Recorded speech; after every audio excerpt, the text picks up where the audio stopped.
Greetings, I'm going to do yet another video for you all, and this one is going to be talking about headaches after head injury. Now, this is a very broad topic. We could spend days and days and days talking about this topic. So again, this is going to be very brief, concise, and to the point, and just some basic information. Like I said with other videos, if at the end of this you have any further thoughts, that's probably a good thing.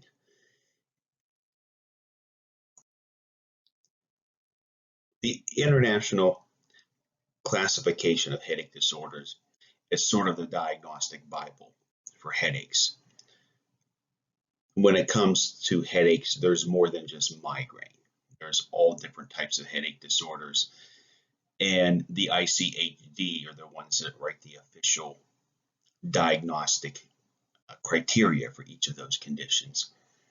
And I only make mention of that because when it comes to head injuries, certainly people can have migraines afterwards, but we've seen other types of headache disorders as well. We've seen cluster headaches. We've seen hemicrania continua. We've seen tension type headaches. And the only other point I'd want to make here is that sometimes when I walk into an exam room, I'll start asking a patient about their headaches and they'll get really offended immediately. They'll get really snotty with me, and I don't have headaches, I have migraines. And well, how do you know? I've certainly seen things misdiagnosed by non-neurologists before. So it is a good idea to ask patients a significant amount of information about headaches that they're having to determine if it really is migraine or something else, because if it's along the spectrum of hemicrania continua or paroxysmal hemicrania, those headache disorders do much better with, say, indomethacin than other types of medications. Also, I've certainly seen patients that with trauma that have had intracranial pressure disorders. Okay, they've had intracranial hypotension. In that case, no migraine medication is going to work for that. And those patients will have headaches that imitate migraine.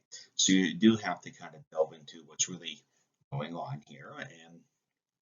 And is it more than just a bad headache? I do have a few pictures up here, and I'm just pointing out, I suppose in this slide, I borrowed this from an old lecture that I did, and I'll be honest, we're going to go over this again a little bit later, so I think for now I'm just going to skip it. This is a very important slide, and there are many points I want to drive home on this slide. So let's say that there's an individual that has maybe 1 or 2 bad migraines a month, and that's it. They're not having them every day, they're not having them every other day, just on occasion. If that's the case, we can easily prescribe that person an abortive therapy. In other words, have a medication available on hand just in case that bad day sneaks up on them. So usually we prescribe things such as triptans, sumatriptan, rizatriptan. The brand names of those things, of course, Imitrex, Maxalt. There are some anti-inflammatory medications that work very well. I'm going to make some commentary about alcohol here. Okay, there is a very common medication utilized called Furoset. Furoset's the brand name, and it's a combination medication that contains alcohol. It is my mortal enemy, and I'll explain why that is in a few moments. But anyways, if you have headaches every so often, taking something when you have a bad day for the headache is not a bad thing. However, if you have headaches very frequently, okay, more than 4 times a month, we probably should prescribe you a daily medication so that the headaches are less frequent, right? If you have 12 bad migraines a month, wouldn't it be nice if I prescribed you a medication to take daily, kick them back to 1 or 2? If you had headaches greater than 20 days a month, wouldn't it be great if I could prescribe you some medications to reduce that frequency down to 1 or 2? That's the goal of preventive therapy. And certainly what is a real challenge are these people, these chronic migraine patients, people that have greater than 15 bad days a month. And I want to make a point here. There's a difference between headache days and headache episodes. Let me just make this point. Certainly, I've seen patients that they may only have 5 bad migraines a month. But when they get the episode can go on for several days. So really, you're up to 15 days on the calendar where they're having a bad day. So that's not good either.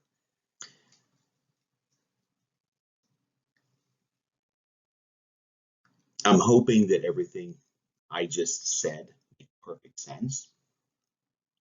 However, the difficulty that I have as a neurologist is that as soon as I sit down with the patient and say, why don't you take a daily medication to suppress your migraines, to make them less frequent, I immediately get I don't want to take drugs. No, I don't want to take medications. And I do apologize if you hear my dog barking. I am doing these presentations at home, so please try to ignore that for the moment. So anyways, getting back to the point here, I have this argument all the time, and it's very difficult to treat these people because they're essentially refusing treatment.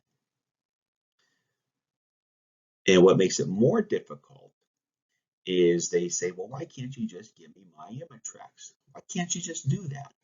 Here's the problem.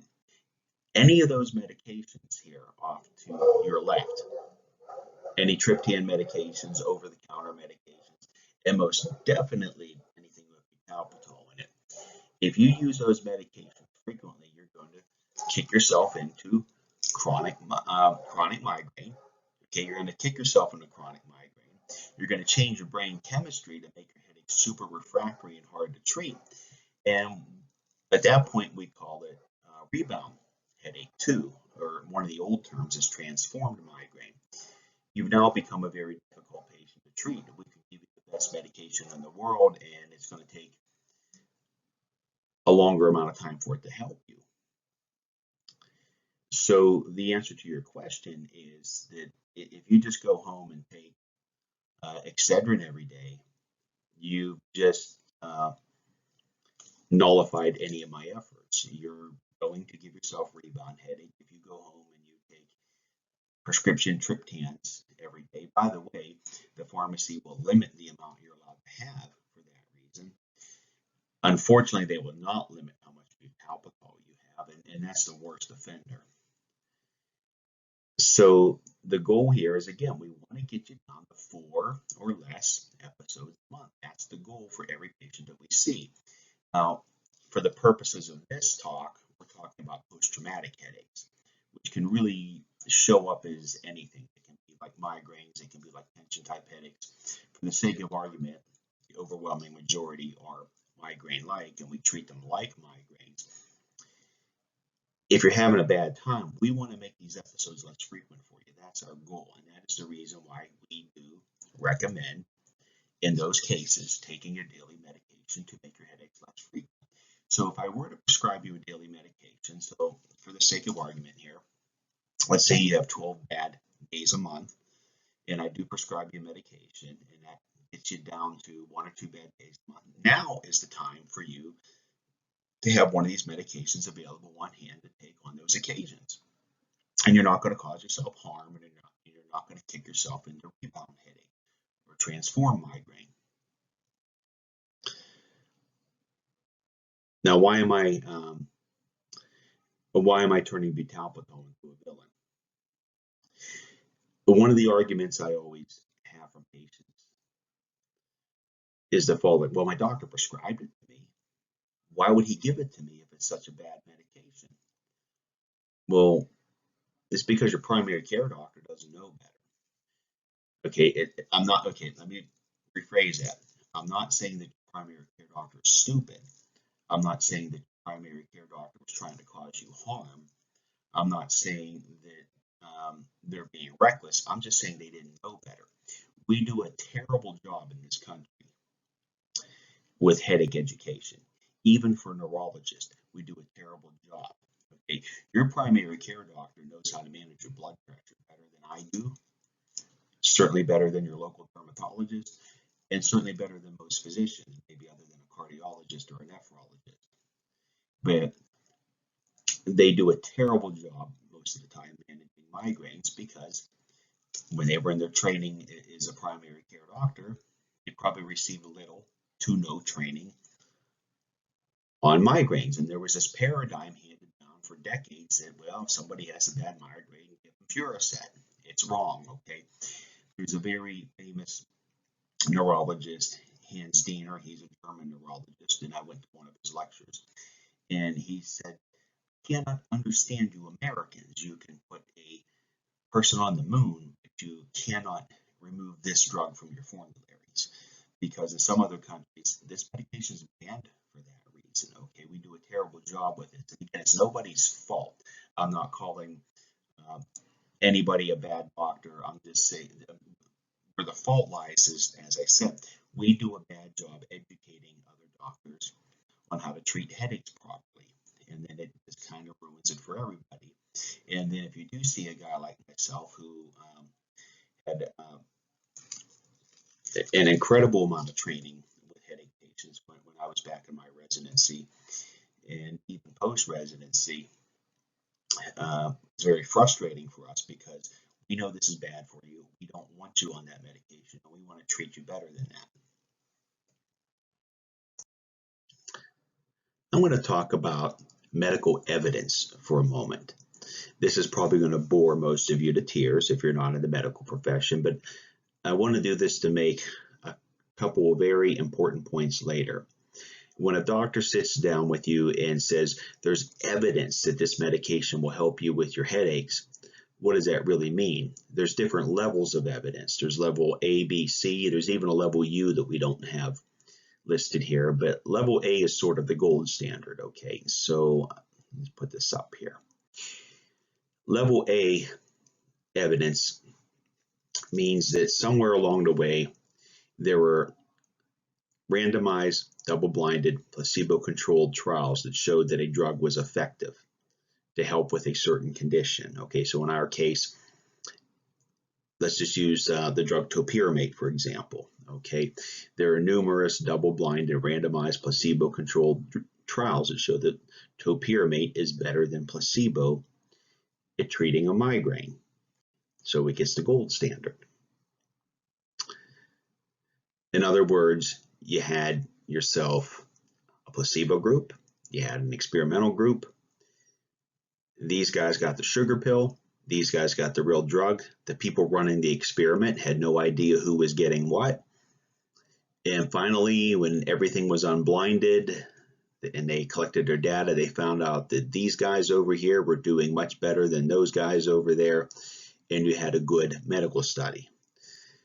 Level B evidence, it's not that bad, but not as good. Okay, so let's say you go to a major headache center in the country, such as, say, the Jefferson Headache Center in Philadelphia. Let's say they have 700 patients that they treat with an experimental drug. And they have them all sign forms, and they examine these patients, and they follow their data for a while. And let's say just incredibly 650 of the 700 patients respond to the drug.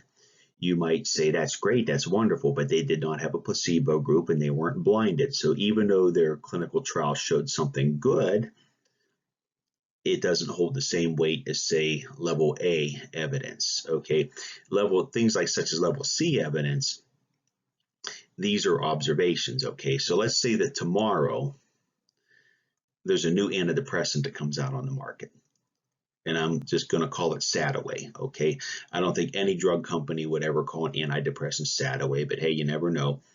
Now let's say it's the latest and greatest antidepressant, and it's FDA approved to treat depression. Let's say that I just happen to notice that my patients on Sadaway that happen to have migraines are doing better.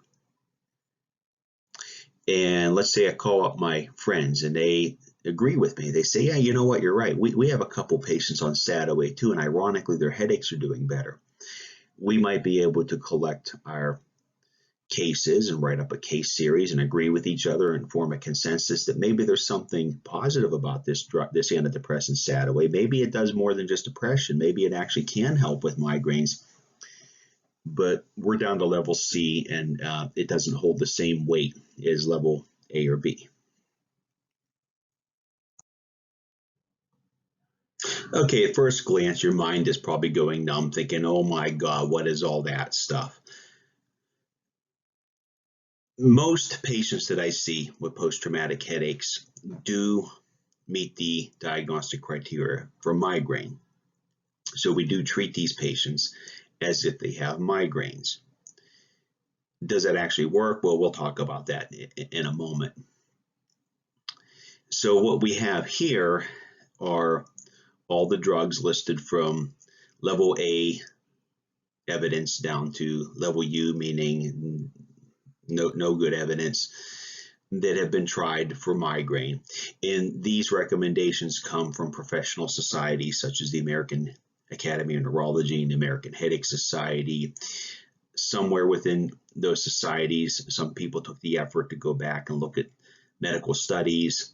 And if we use the drug, say divalproex sodium or the brand name Depakote as an example, they made the observation that, hey, look, there's all these very good double-blinded, randomized, placebo-controlled studies that show that Depakote is very helpful for migraine. So we give it a level A indication for a level of medical evidence. And this is great for guys like myself to have handy to look at if we ever doubt what we're prescribing patients. A couple of things, though, is as simple as this looks at first glance, right? Because I'm making it sound to you like, oh, this is simple, right? If you got migraines, we want to try one of these drugs or the level A drugs, right? Why would we not want to do that? Well, first of all, the problem that we run into sometimes is that in reality, you may need to be on a combination of drugs to get your headaches under control. And sometimes you need something a little bit better. Now, there are some new things out there, these CGRP antagonists. These are medications that were new to the market in the year 2018, and they're specifically designed for migraine. And I have to explain what I mean by that statement. Divalproex sodium up here is an I'm sorry, I'm stumbling on my words here. It's an anti-epileptic drug, okay? So when this, and probably some of you know that psychiatrists use it as well for mood disorders.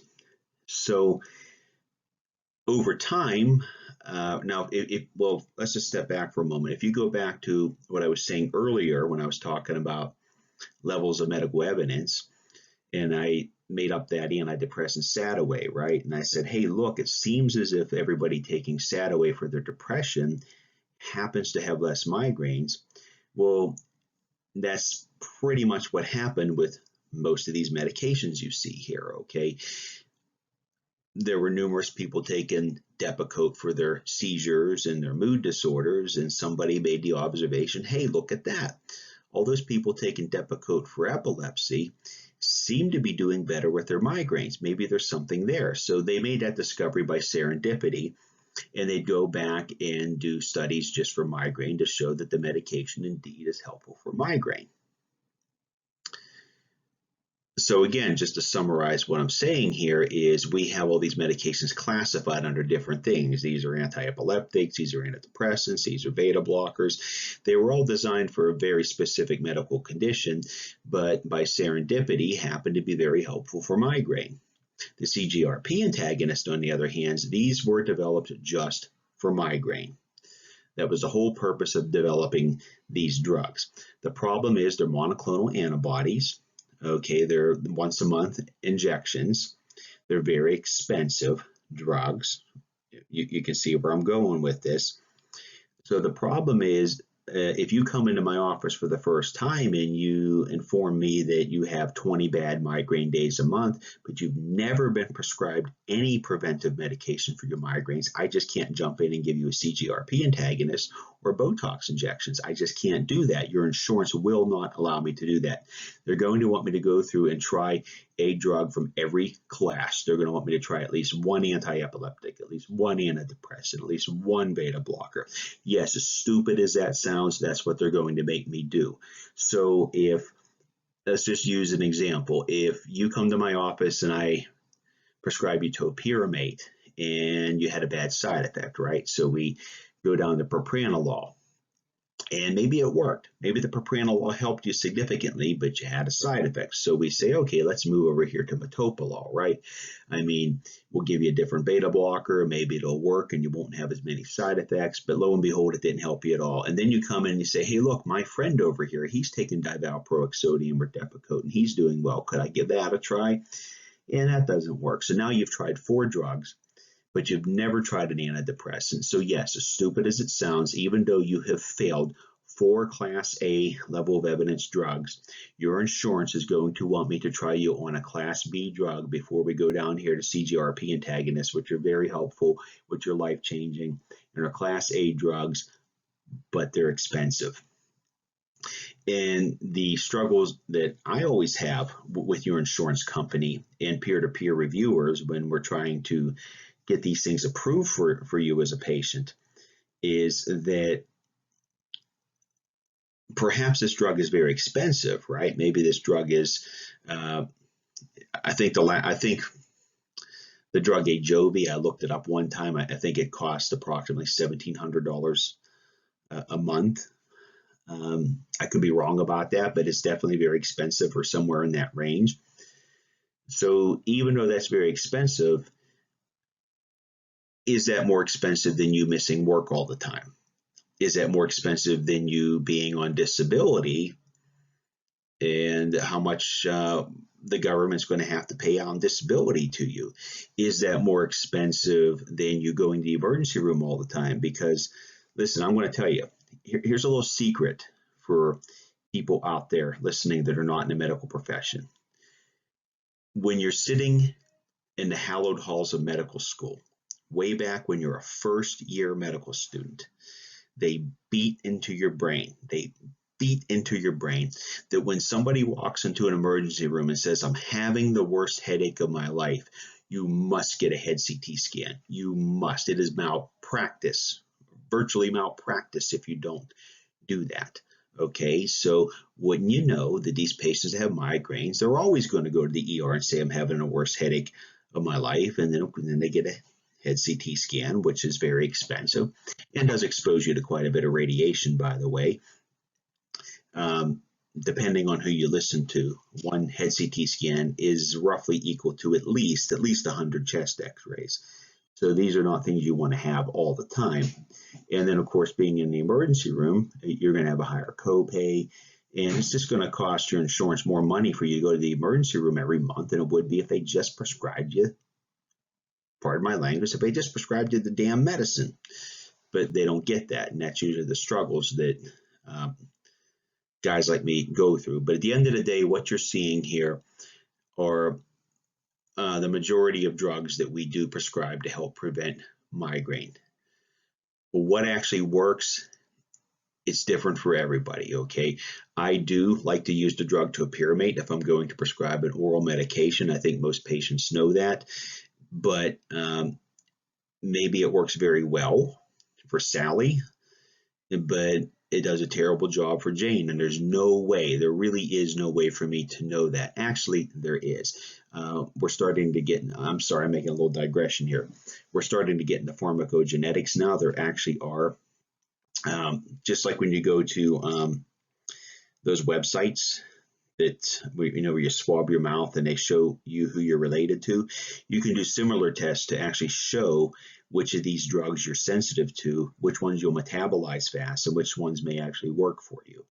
That's an expensive test, though.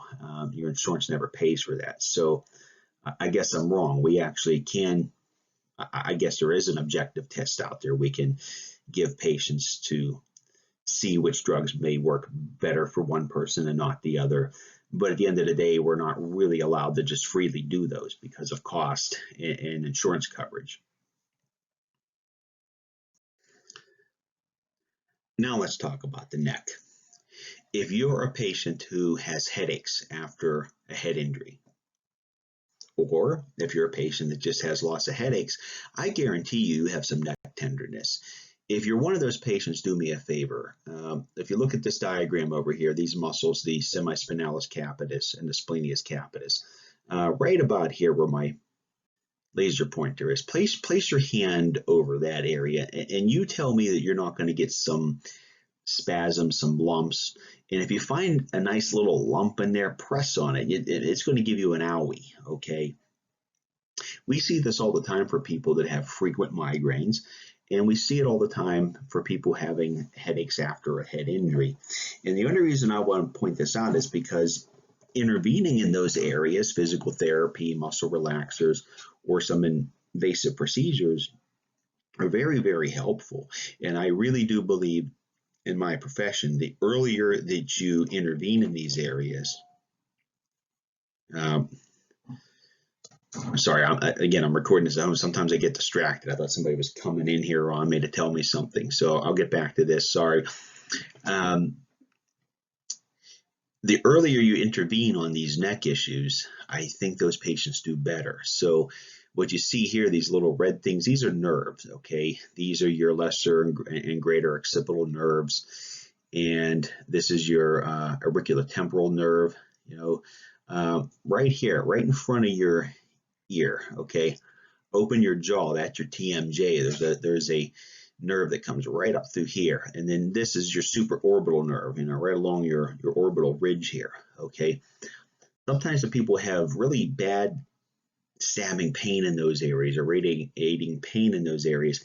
Doing nerve blocks in those areas can be very helpful. It's not a pleasant thought for the patient, especially back in here with these occipital nerves, because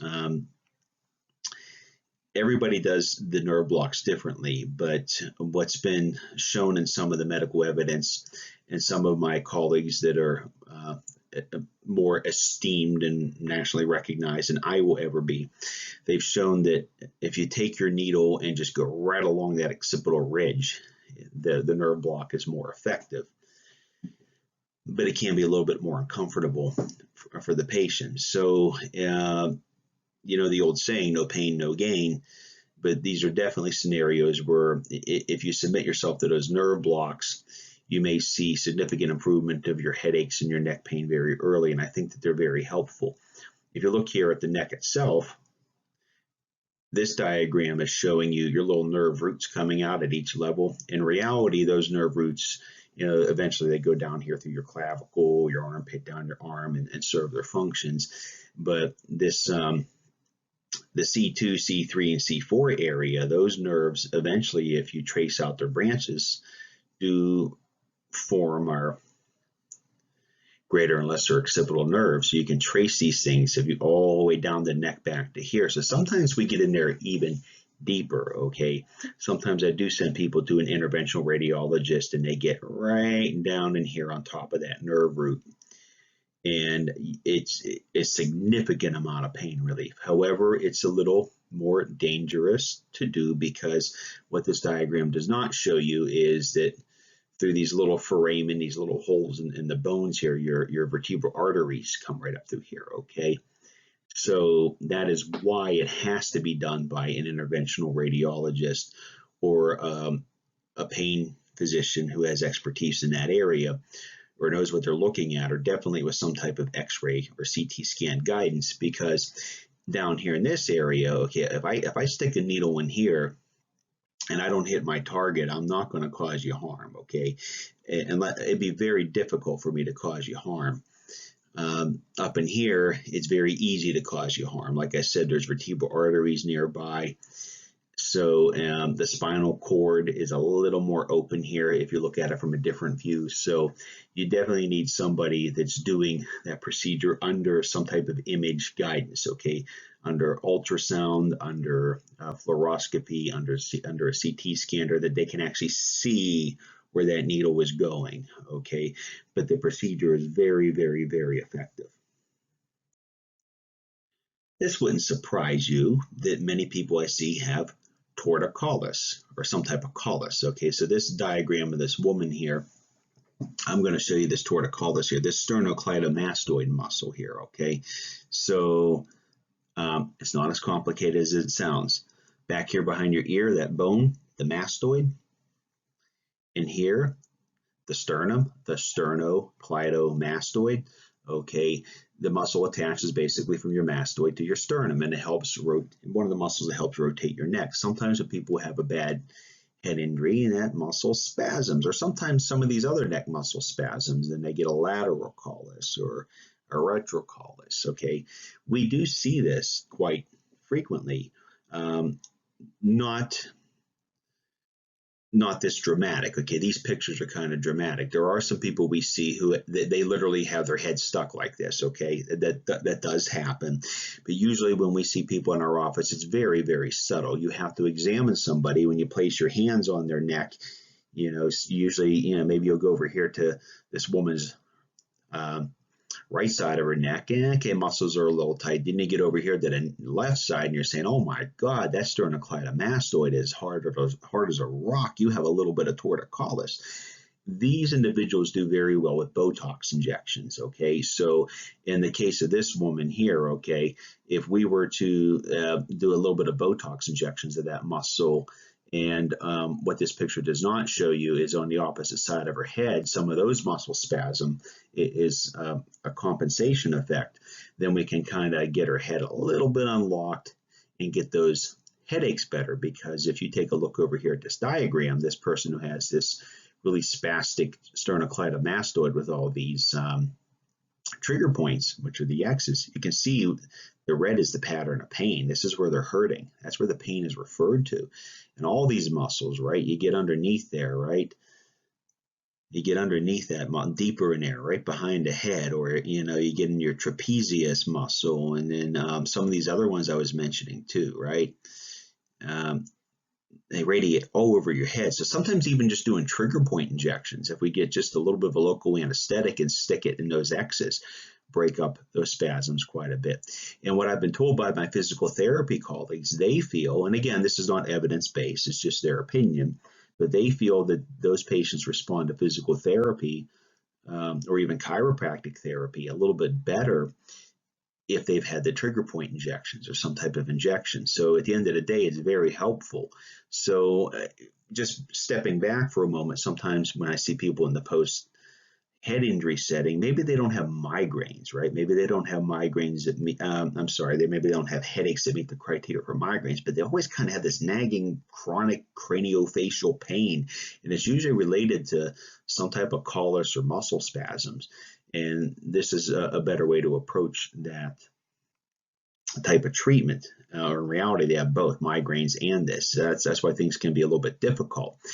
There are certainly patients, maybe I'll prescribe that individual, say, topiramate for the migraines, and their migraines improve, right? They're not having severe bad migraines all the time, but they still have some type of nagging craniofacial pain or upper neck pain, and that's where we go after treatment in these areas as the next step. You should see the looks I get from people when I mention Botox injections. This seems like a foreign thing to patients, but it's actually very, very effective. There's 2 trials out there, PREEMPT 1 and PREEMPT 2, that show that Botox, whenever injected in this pattern that you're looking at here, is very effective for chronic migraine and very helpful for chronic migraine.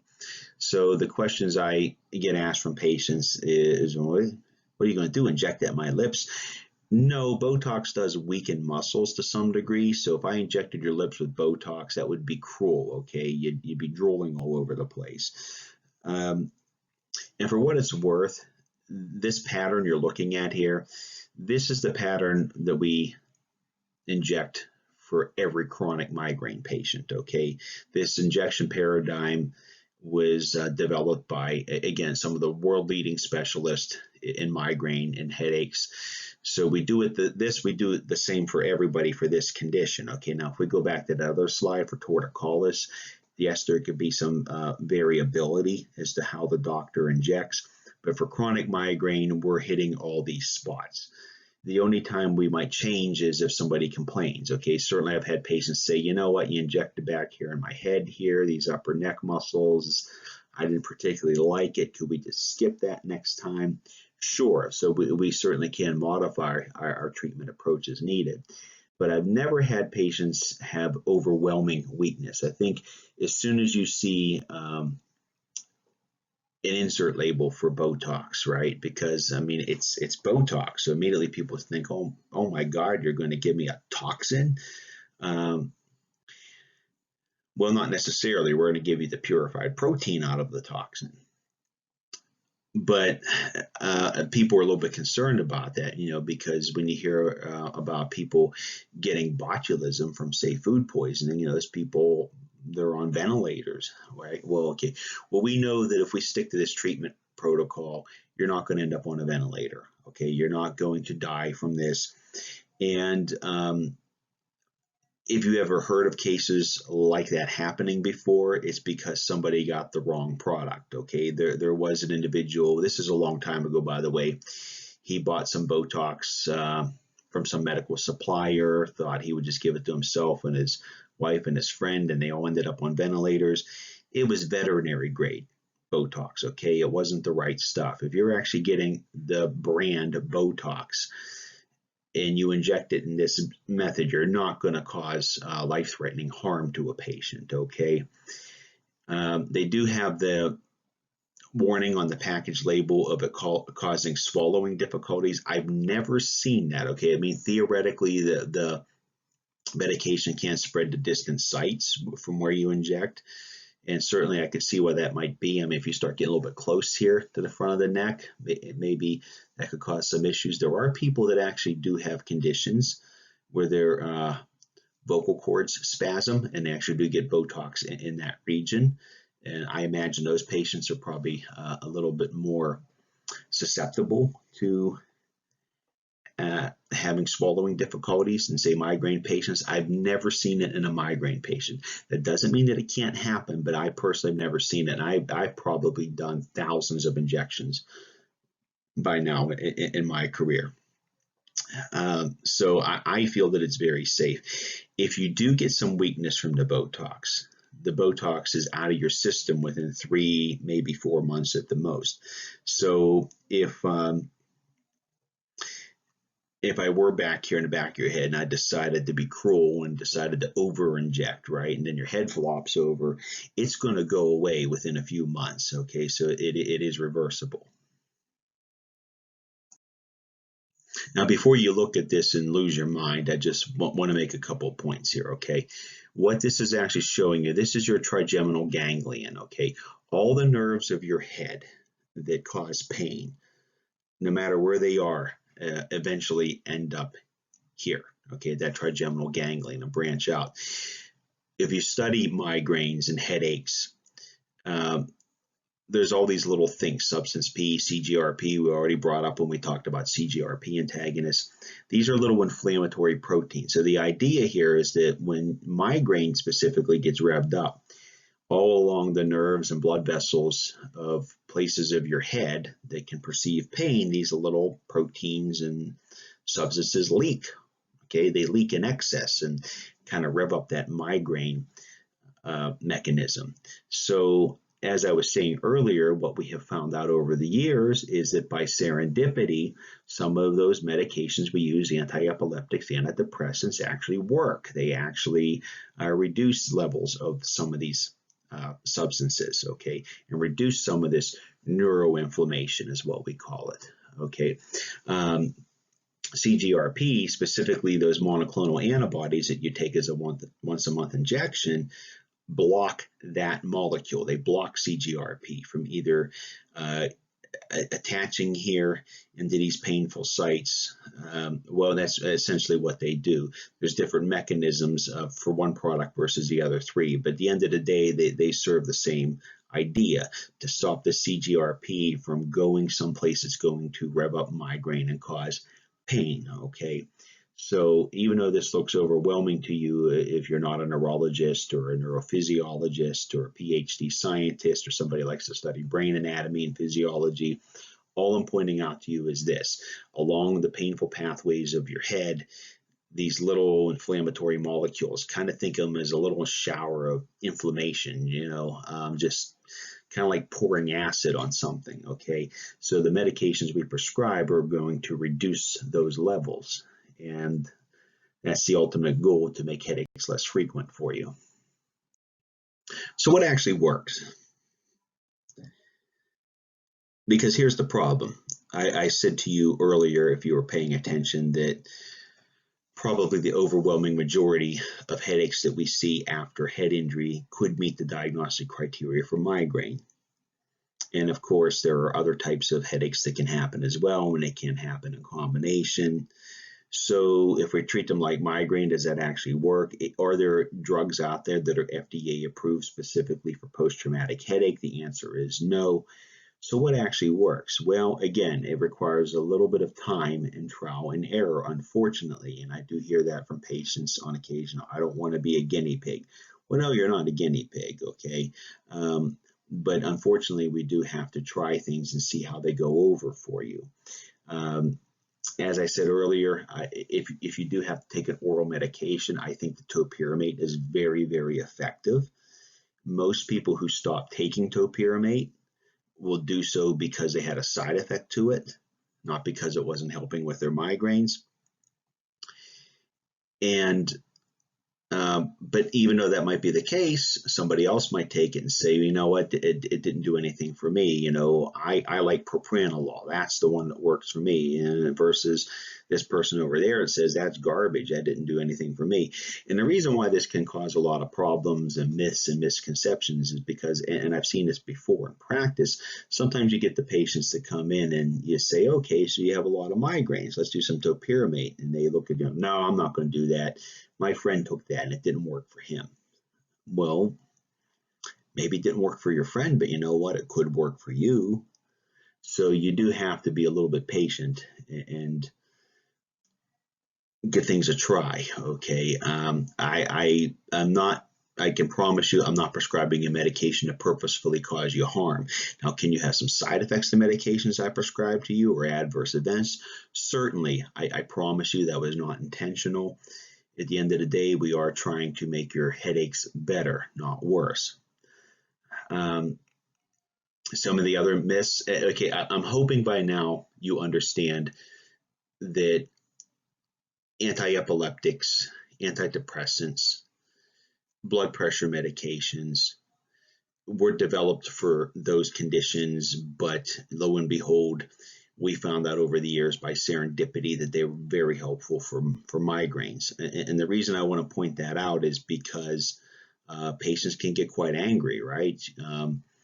I might prescribe them amitriptyline, then they'll come in the next appointment flaming angry at me. You prescribe me an antidepressant and I'm not depressed.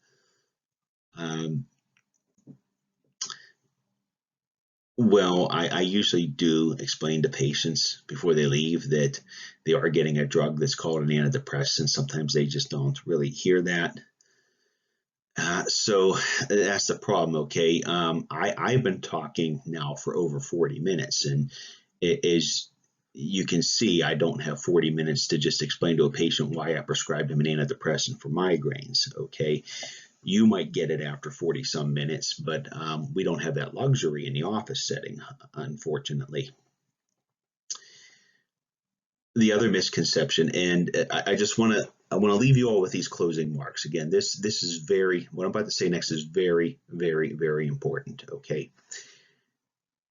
If you have a history of migraines and then you have a head injury, you're probably going to get more migraines. I would say that the people that we see for post-traumatic migraines had some type of history of migraines before. Maybe it didn't happen very often. Maybe they weren't very frequent. Now they are, okay? If you have a history of migraines in general, okay, I know we're supposed to be focusing on head injury here for a moment, but I do want to make this point, okay? The condition of migraine by itself, even outside of head injury, it is a medical condition. Okay, it is a medical disorder. It's a problem. And you might be saying to yourself, well, no kidding. Well, okay, let me explain why I have to emphasize this. As I was saying earlier, we do a very poor job in the medical profession promoting migraine educating other doctors on migraine. And in the public health sector, we do a terrible job. I'm willing to make a safe bet that every single one of you watching this video right now knows that high blood pressure, hypertension is bad for you, right? We all know that. We all know that if you have high blood pressure over a long period of time, you're a high risk of heart attack or stroke. Likewise, you know the same thing for diabetes, right? So the only reason that makes me scratch my head is because I do see patients that have high blood pressure and diabetes at the same time, and they're on numerous medications for their high blood pressure and diabetes, and they don't seem to have a problem with this. They don't seem to contest that with their primary care physician. And I feel the reason why is because they know, right? They know, we all know that those medical conditions, if not properly treated, are going to lead to bad outcomes because they're medical disorders. Well, migraine's a medical disorder too. So just like high blood pressure deserves to be treated, just like diabetes deserves to be treated, migraine also deserves to be treated. It's a medical disorder. Now, you might say to me, well, migraines are terrible. They're not fun to have, but they're not going to kill me, right? It's not cancer. Well, you know what? They might. When I was studying for my migraine certification exam, one of the review chapters was discussing risk factors for migraine, and they made this big point that people with low socioeconomic status, people with bad depression and bad anxiety are higher risk of migraine. I don't agree with that, actually. What I think is this.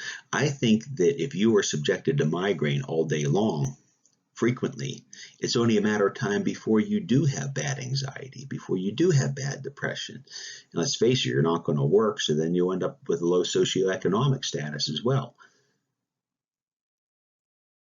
Put that all together, there's some people out there with migraine that is so bad, so severe, that they're so depressed that they might consider suicide.